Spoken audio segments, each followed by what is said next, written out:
The house was quiet. No shouting, no crash, no struggle. Just the soft hum of a refrigerator and the distant sound of cartoons playing in the next room. Stacy Hunsucker lay on the floor, unmoving. Her skin was pale. Her lips had turned a faint shade of blue. Her husband, Joshua, crouched beside her. He was a paramedic. He knew what death looked like. He didn't scream. He didn't panic. He picked up the phone and dialed 911. "My wife's not breathing," he said.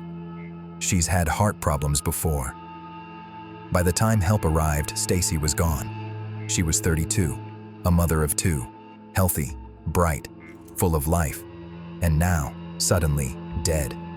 There was no autopsy, no toxicology, no suspicion, just a death certificate, a cremation, and a grieving husband. But months later, a strange chemical would surface, and the truth would begin to unravel. Stacy Robinson Hunsucker lived in Mount Holly, North Carolina. She was the kind of woman people liked instantly. Warm, kind, always smiling. She had worked as a preschool teacher before choosing to stay home with her daughters, Piper and Willow. Her husband, Joshua, was a flight paramedic. He flew on medical helicopters, saving lives across the state. To neighbors, they were the picture of stability. 2 kids, a modest home, church on Sundays. They hosted cookouts, shared Christmas cards, waved from the driveway. But behind the smiles, something was off. Stacy had started to feel uneasy. Joshua was distant, cold. He spent more time on his phone. He stayed late at work. He locked his messages. He changed his passwords. Stacy confided in her mother, Susie.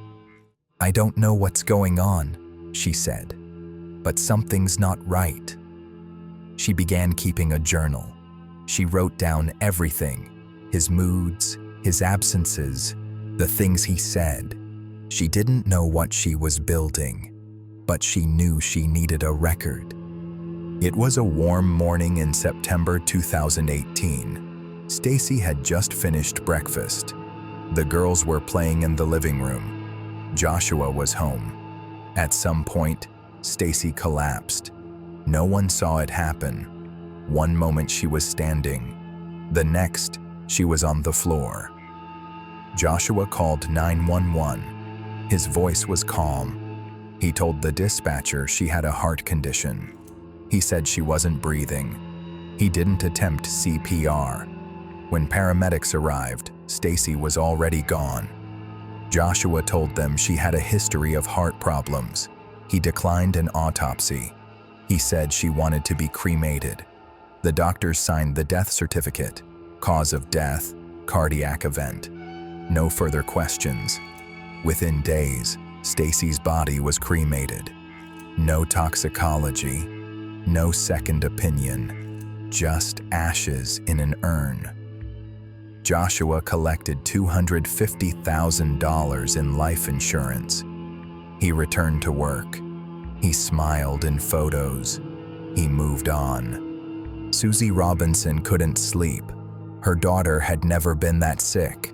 She had no history of serious heart issues. She was young, active, healthy. Susie asked questions. She called the doctors.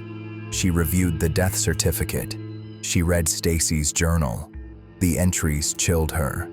Stacy had written about fear, about secrets, about feeling watched. Susie contacted the insurance company. She told them something wasn't right. She asked them to investigate. At first, nothing happened. But then, a small detail surfaced. A blood sample, taken before Stacy's cremation, still existed. It had been stored for insurance purposes. The sample was sent for testing, and what it revealed changed everything. The toxicology report came back with one word circled in red: tetrahydrozoline. It's the active ingredient in over-the-counter eye drops. Safe when used in the eyes, deadly when swallowed. Ingesting it can slow the heart. lower blood pressure, cause seizures, stop breathing. It doesn't leave a strong taste. It's clear, odorless. It can be mixed into drinks without notice. Stacy's blood had high levels of it, far beyond what could be accidental. Investigators turned their attention to Joshua. He was a paramedic. He knew how the chemical worked. He had access to it, and he had motive. Detectives obtained a warrant for Joshua's phone. What they found was disturbing. He had searched for tetrahydrozoline weeks before Stacy's death. He had read articles about how it affects the body. He had watched videos on how to poison someone without leaving a trace. There were also messages. Some were jokes, others were darker. One text read, "It's easy, a few drops a day." No one notices Joshua had also looked up life insurance policies. He had calculated payouts. He had checked timelines. He knew exactly how much he would receive if Stacy died.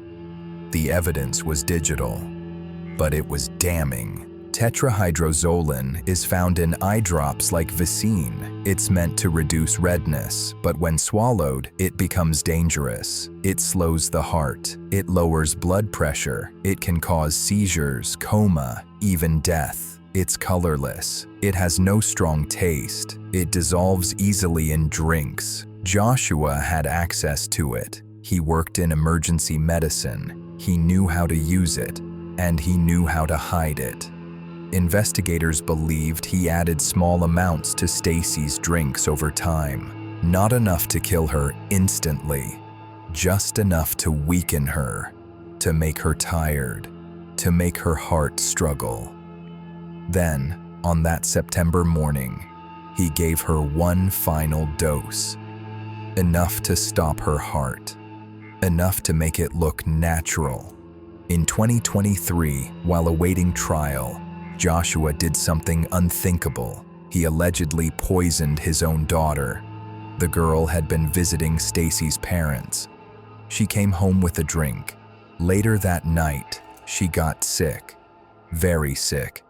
Doctors found tetrahydrozoline in her system, the same chemical that killed her mother. Investigators believe Joshua poisoned the drink himself, then gave it to his daughter to make it look like Stacy's parents were trying to harm her, to shift the blame, to create doubt. But the plan failed. The girl survived, and the truth came out. Joshua's bail was revoked. He was sent back to jail, and the case against him grew stronger. Joshua Hunsucker was arrested and charged with murder. The charge, first-degree homicide. The method, poisoning. The motive, money. Prosecutors said he planned it, he researched it, he carried it out, and he tried to cover it up. They presented the blood test, the search history, the insurance payout, the second poisoning. It was a case built on science, behavior, and motive, and it painted a clear picture. Joshua had killed his wife, not in anger, not in panic, but with patience and precision. Why would a man kill the mother of his children? Experts say it wasn't just about money, it was about control. Joshua wanted freedom. He didn't want a divorce. He didn't want to lose custody. He didn't want to split assets. He wanted a clean break. No lawyers, no court, no questions. He believed he could get away with it.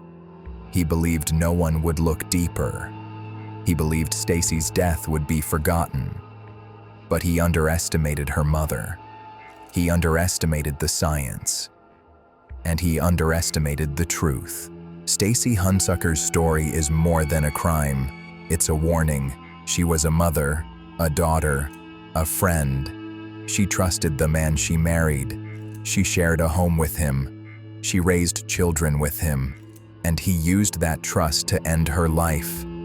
Her family continues to speak out. They want justice. They want awareness. They want people to know Sometimes the danger isn't outside, it's inside the home. It's in the quiet moments. It's in the people we think we know. Stacy's daughters are growing up without her, but her story lives on. In courtrooms, in classrooms, in every warning label on a bottle of eye drops. Because of her, people are paying attention. Because of her, silence has a voice. The bottle was small, plastic, clear. It sat on a shelf like any other, but in the wrong hands, it became a weapon. Joshua Hunsucker used it to end a life, quietly, slowly, without a trace. But the truth has weight, and even the smallest drop can ripple forever.